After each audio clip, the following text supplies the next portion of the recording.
2007, gamers were introduced to the world of Rapture and the decision whether or not to harvest little girls for power. Totally did. Bioshock was an instant classic and X-Play's Game of the Year. Naturally, we're very interested in what Irrational Games has in store for a follow-up. Here's a look at Bioshock Infinite.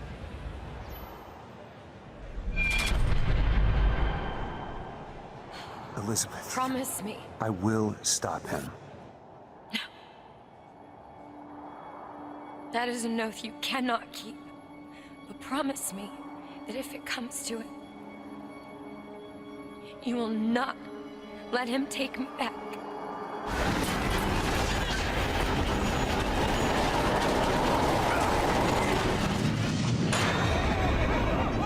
Elizabeth! On it!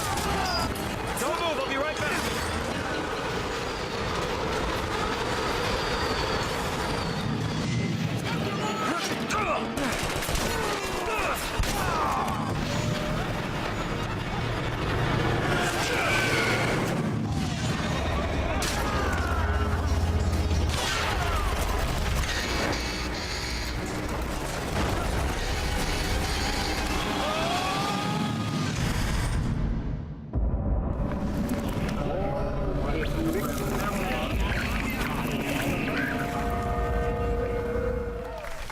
Joining us now, the creative director of Irrational Games, Ken Levine.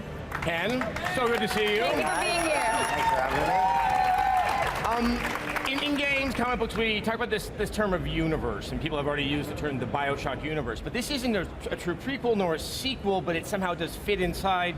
Please explain.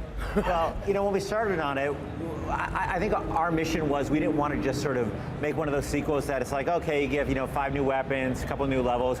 We really wanted the opportunity just to reimagine the whole thing. Because I think what was so powerful about the first Bioshock was this amazing new world that you never experienced before.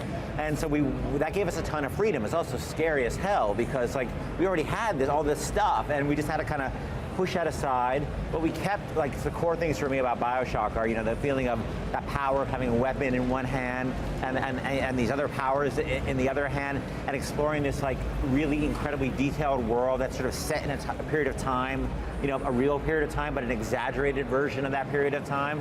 And so those things are really core, but we really wanted to just push out and experiment with new things.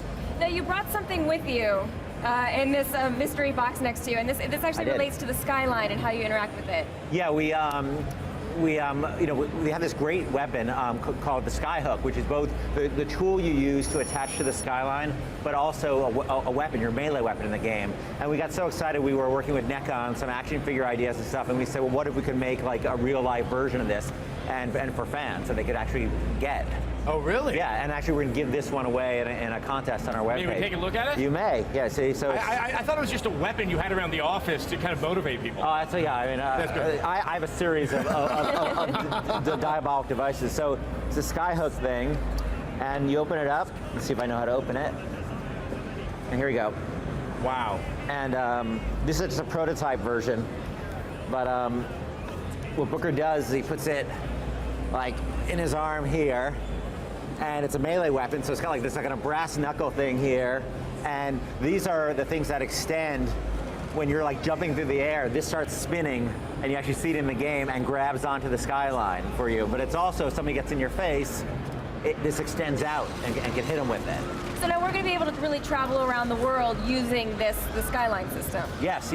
What's great about the Skyline system, and you definitely see in the demo, and we're going to actually have a video coming out next week where I really talk about it in depth.